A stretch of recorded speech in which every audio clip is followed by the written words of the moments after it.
PM Modi ఇంకా అదానికి కొమ్ము కాస్తున్నాడా? మోడీ ఇంకా అదాని చెప్పినట్టే వింటున్నాడా? చూస్తుంటే అలాగే కనిపిస్తుంది. వాళ్ళిద్దరి అనుబంధం ఇప్పటిది కాదు. గుజరాత్లో పీఎం మోడీ సీఎంగా ఉన్నప్పటి నుంచి వాళ్ళిద్దరి అనుబంధం ఉంది.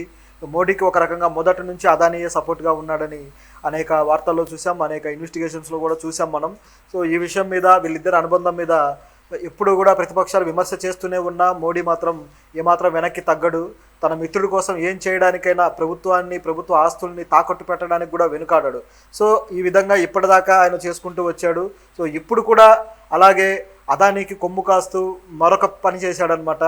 సో ఇది ఎలా ఉందంటే, ప్రభుత్వ వ్యవస్థల్ని ఎలాగైతే సిబిఐని, ఈడీని వాడుకుంటూ ప్రతిపక్షాల నాయకుల మీద, ప్రభుత్వాన్ని ప్రశ్నించిన వాళ్ళ మీద, అలాగే జర్నలిస్టుల మీద, వీళ్ళందరి మీద ఎలాగైతే ఈ సిబిఐని, ఈడీని ఉపయోగించి దాడులు చేయించి వాళ్ళని ఇబ్బంది పెడతాడో, వాళ్ళ మీద కేసులు పెట్టి ఇబ్బంది గురి చేస్తుందో ఈ బీజేపీ ప్రభుత్వం, అలాగే ఇలాంటి చర్య మరొకటి చేశారనమాట. ఇది ఇంకా దారుణమైన చర్య. ఎందుకంటే దేశంలో కొన్ని వ్యవస్థలు దెబ్బతింటున్నప్పుడు, లేదా ప్రభుత్వం చేతుల్లోకి కొన్ని వ్యవస్థలు, స్వతంత్ర వ్యవస్థలు వెళ్ళినప్పుడు రియాక్ట్ అయ్యే కొన్ని సంస్థలు ఉంటాయి. అవి ఎన్జిఓస్ కావచ్చు, అలాగే జర్నలిస్టులు కావచ్చు, పత్రికలు కావచ్చు. ఇలా రియాక్ట్ అయిన వాటి మీద యాక్షన్ తీసుకొని వాటిని తొక్కి పట్టేయడం అనేది ఈ మన పిఎం గారి స్టైల్. గత 10 ఏళ్లలో అదే చూసాం, ఇప్పుడు కూడా అదే మొదలైంది. నిజానికి ఇంతకు ముందంటే ఆయనకి 300 పైచీలకు సీట్లు ఉండటము, ఆయన ఏది చెప్తే అది నడిచింది అనుకున్నాం. ఎందుకంటే ఆయనకు సొంతంగా ప్రభుత్వాన్ని ఏర్పాటు చేసినప్పుడు ఎవరి మాట వినాల్సిన పని లేదు, అదొక తరహాలో ముక్కుసూటిగా వెళ్ళిపోయాడు. కానీ ఇప్పుడు అలాంటి పరిస్థితి లేకపోయినా సరే, ఇప్పుడు సంకీర్ణ ప్రభుత్వం అయినా సరే మోడీ ఏమాత్రం వెనక్కి తగ్గడం లేదు, తను అనుకున్న చేసుకుంటూ వెళ్తున్నాడు. ఇది భవిష్యత్తులో ఆయనకు కాస్త ఇబ్బంది కలిగించే అవకాశం ఉంది, అయినా సరే ఆయన లెక్క చేయడం లేదు. మిత్రుడి కోసం ఇంత చేయడం, అది కూడా నిబంధనలన్నీ తొంగలో తొక్కి ఆయనకు చేయాల్సిన అవసరం ఉందా? అసలు ఏం చేశారో ఏంటో చూద్దాం. అదాని అంటే తెలిసిందే కదా. అదాని భారతదేశంలో ప్రస్తుతానికైతే సంపన్నుల్లో, అత్యంత సంపన్నుల్లో 2వ స్థానంలో ఉన్నాడు. మొదటి స్థానంలో ముఖేష్ అంబానీ ఉన్నారు. ఒక దశలో అయితే దేశంలోని అత్యంత సంపన్నుల్లో అదానీనే వచ్చారు, గత ఎలక్షన్లకు ముందు ఒక 6 నెలల క్రితం కూడా. అలాంటిది అంత స్థాయికి ఎలా వచ్చారు ఏంటి అనేది మనందరికీ తెలుసు. దేశంలో ఏ సంస్థ ఉన్నా సరే, ఏ ప్రాజెక్టు ఉన్నా సరే, ఏ పోర్టులు కావచ్చు, ఎయిర్పోర్ట్లు కావచ్చు, ఏదైనా సరే అదానీ కంపెనీలకు కట్టబెట్టడం అనేది బీజేపీ పందా. వీళ్ళు ఇప్పటిదాకా అలాగే చేసుకుంటూ వచ్చారు. అనేక పోర్టులు వాళ్ళకి అప్పచెప్పారు. అలాగే ఇక్కడ కూడా బొగ్గు గనులు కావచ్చు, అలాగే గుజరాత్లో అనేక ప్రాజెక్టులు కావచ్చు, అన్నీ కూడా అదానికి అప్పచెప్తూ వస్తున్నారు. ఆయన కాంపిటీషన్ అనేది లేకుండా అదాని సంపాదించుకుంటూ వెళ్ళిపోతున్నాడు. అయితే ఈ విషయంలో గతంలో ఏం జరిగిందంటే, ఒక సంస్థ దీని మీద ఇన్వెస్టిగేట్ చేసి ఆయన స్టాక్ మార్కెట్ అక్రమాలు, అనేక సంస్థల అక్రమాలు జరిగాయని చెప్పేసి హిండెన్బర్గ్ అనే ఒక ఎకానమీని విశ్లేషించే సంస్థ ఒకటి మొత్తం రిపోర్ట్ తయారు చేసి బయటపెట్టడం జరిగింది. అది పెద్ద దుమారమే రేపింది. అంత దుమారం రేపిన తర్వాత దాన్ని ఖండిస్తూ అనేక పొలిటీషియన్లు, బీజేపీ గవర్నమెంట్లో ఉన్న లీడర్లు కావచ్చు, అలాగే బయట నుంచి కూడా బీజేపీ మద్దతు ఇచ్చే వాళ్ళు కావచ్చు, వీళ్ళందరూ మాట్లాడడం జరిగింది. సో కంగనా రనౌత్ లాంటి వాళ్ళు, ఇప్పుడంటే ఆమె పార్టీలో ఉంది, ఇంతకుముందు లేదు కాబట్టి. సో వీళ్ళంతా కూడా కావాలని, అంటే బీజేపీ వాళ్ళని అలా ఒత్తిడి చేసి మాట్లాడేలా చేసింది. ఈ సంస్థ సరైంది కాదు, ఈ సంస్థ ఆరోపణలు తప్పు, అది ఇది అంటూ. అలాగే దీని మీద ఏమాత్రం సిబిఐ కానీ, ఈడీ దాడులు కానీ జరగలేదు ఈ రిపోర్టును ఆధారం చేసుకొని. ఎందుకంటే తమకు కావాల్సిన వాడు తమ దోస్తు, తమ మిత్రుడు కాబట్టి ఆయన మీద ఎన్ని ఆరోపణలు వచ్చినా కనీసం ఈగ కూడా వాళ్ళనివ్వరు. అదే ప్రతిపక్షాల వ్యక్తులైతే, లేదంటే జర్నలిస్టులు మరొకరు అయితే మాత్రం వాళ్ళ మీద దాడులు చేయడం అనేది ఈ బీజేపీ వాళ్ళ స్టైల్ అనమాట. ఇదిలా ఉండగా ప్రస్తుతం ఏం జరిగింది అంటే, ఇలాంటిదే హిండెన్బర్గ్ లాంటిదే మరొక చర్య జరిగిందనమాట. అదేంటంటే, ఒక ఎన్జిఓ, స్వచ్ఛంద సంస్థ ఒకటి ఉంది. ఆ సంస్థ ఈ పర్యావరణానికి సంబంధించి, అలాగే ఆర్థిక అసమానతలకు సంబంధించి, వీటికి సంబంధించిన ఒక ఇన్వెస్టిగేషన్ ఆర్ ఒక విశ్లేషణలు చేసే సంస్థ. ఈ సంస్థ ఏం చేస్తుందంటే, అనేక రిపోర్ట్స్ కలెక్ట్ చేసుకొని ఏం జరుగుతుంది ప్రస్తుతం, ఈ సంస్థలు కావచ్చు, ఇవి చేస్తున్న కార్యకలాపాలు ఎక్కడెక్కడ ఎలాంటి కార్యకలాపాలు జరుగుతున్నాయి, ఈ పరిశ్రమలు, భారీ పరిశ్రమలు, వీటికి సంబంధించి కాలుష్యం ఎలా ఉంది, ఇవి ఎలాంటి కాలుష్యాన్ని విడుదల చేస్తున్నాయి, ఇది ఎంత ప్రమాదకరము, ఇలాంటివన్నీ కూడా అది సేకరించి ఒక విశ్లేషించి రిపోర్ట్ తయారు చేస్తుంది అనమాట. ఆ సంస్థ పేరు వచ్చేసి సెంటర్ ఫర్ ఫైనాన్షియల్ అకౌంటబిలిటీ అనే సంస్థ. ఆ సంస్థ వచ్చేసి అంతర్జాతీయ ఆర్థిక, అలాగే పర్యావరణ, అలాగే మానవాభివృద్ధి, మానవ హక్కులు, ఇలాంటి అనేక విషయాలను తీసుకొని అధ్యయనం చేసి దానికి సంబంధించిన రిపోర్ట్లు ఇస్తుంది అనమాట.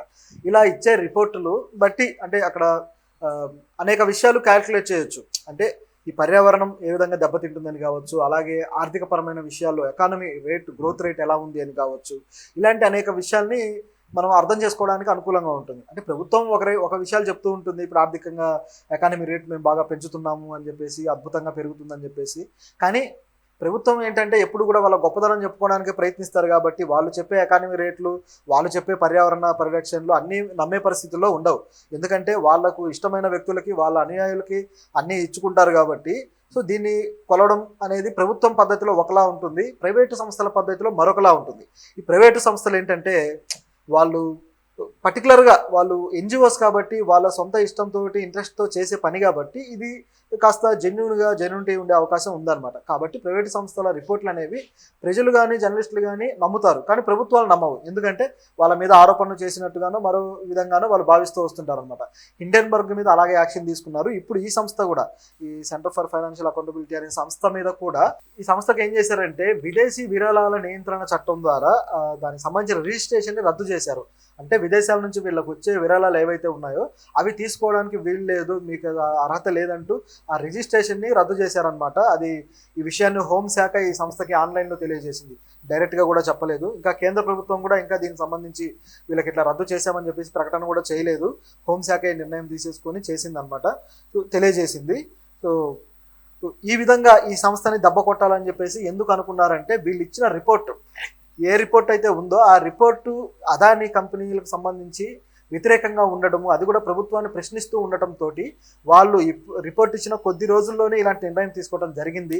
ఈ విషయాన్ని మరి జర్నలిస్టులు ఇంకా ప్రశ్నించలేదు, ఇంకా సోషల్ మీడియాలో కూడా ఇది వైరల్ అవ్వలేదు. అలాగే మిత్రపక్షాలు కూడా ఇలాంటి విషయాలు జరుగుతున్నప్పుడు చూస్తూ ఉండటం సమంజసం కాదు. ఎందుకంటే మిత్రపక్షాలు కాస్త గట్టిగా ఉంటేనే ఈ పరిపాలనకు సంబంధించి ఏవైనా సరే నిజాయితీ కలిగిన ఇలాంటి ఒపీనియన్స్ అన్ని బయట పెట్టడానికి వీలవుతుంది. ఇక ప్రతిపక్షాలు అయితే ఈ విషయాన్ని క్వశ్చన్ చేస్తున్నాయి. మరి ఇది ఏమవుతుందో చూడాలి. దీంతోపాటు అసలు వాళ్ళు ఏ విషయాన్ని పర్టికులర్గా పట్టుకున్నారంటే గుజరాత్లో కచ్ ప్రాంతంలో అదానీకి పరిశ్రమల కోసం కొత్తగా అదనపు పరిశ్రమలకి కొంత మంజూరు చేశారనమాట. సో ఇట్లా అదనపు ప్రాజెక్టులు మంజూరు చేయడం వల్ల వాటి వల్ల జరిగే పర్యావరణ నష్టం ఏదైతే ఉందో, పర్యావరణానికి సంబంధించి ఏదైతే కాలుష్యం కావచ్చు ఇవి నష్టపోతాయని చెప్పేసి వీళ్ళు రిపోర్ట్ తయారు చేయడం జరిగింది. కొన్ని రోజులకే ఏం చేసిందంటే ఎఫ్సిఆర్ఏ రిజిస్ట్రేషన్ను కేంద్ర ప్రభుత్వం రద్దు చేసింది హోంశాఖ. ఇప్పుడు ఈ సంస్థ ఇబ్బందులు పడ్డట్టు అయింది. సో ఈ సంస్థ ఏం చేస్తుందో చూడాలి. ఇక మరికొన్ని రిపోర్టులు కూడా వీళ్ళు కలెక్ట్ చేసిన ప్రయత్నంలో ఉన్నారు. మరి ఆ ప్రయత్నం వీళ్ళు ఆపేస్తారా లేదా ప్రభుత్వంతో కాళ్ళబేరానికి వెళ్తారా ఏంటో తెలీదు. కానీ ఈ చర్య మాత్రం తీవ్రంగా ఖండించాల్సిన చర్య. ఎందుకంటే అదానీ కోసం మోడీ పనిచేస్తున్నట్టుగా ఉంది. అదానీని నిలబెట్టడానికి, ఆయన కంపెనీలని, ఆయన ఆర్థిక సామ్రాజ్యాన్ని కాపాడడం కోసమే పనిచేస్తున్నట్టుగా కనిపిస్తుంది. గత ఎలక్షన్ల ముందు కూడా మోడీ ఒక మాట అన్నారు. ఈ రాహుల్ గాంధీ నిన్నటిదాకా అదానీ అంబానీకే మేము సేవ చేస్తున్నాం అన్నట్టు మాట్లాడారు. ఈ రోజు ఎందుకు మాట్లాడటం లేదు, అదానీ దగ్గర ఎంత తీసుకున్నాడంటూ మోడీ రాహుల్ గాంధీని ప్రశ్నించాడు. చాలా విచిత్రంగా అనిపించింది ఇది విన్న అందరికీ కూడా. రాహుల్ గాంధీ కూడా ఎస్ నేను మళ్ళీ ప్రశ్నిస్తా, మీరు సమాధానం చెప్పన్నట్టు ఆయన తిరిగి కౌంటర్ ఇవ్వడంతో మళ్ళీ మోడీ సైలెంట్ అయిపోయారు. ఇలా ఏదన్నా ఎవరైనా సరైన కౌంటర్ ఇస్తే సైలెంట్ అవ్వడం మోడీకి అలవాటే. దాన్ని అలా ట్రాక్ తప్పించేసి వేరే ట్రాక్లోకి తీసుకెళ్ళిపోతుంటాడు.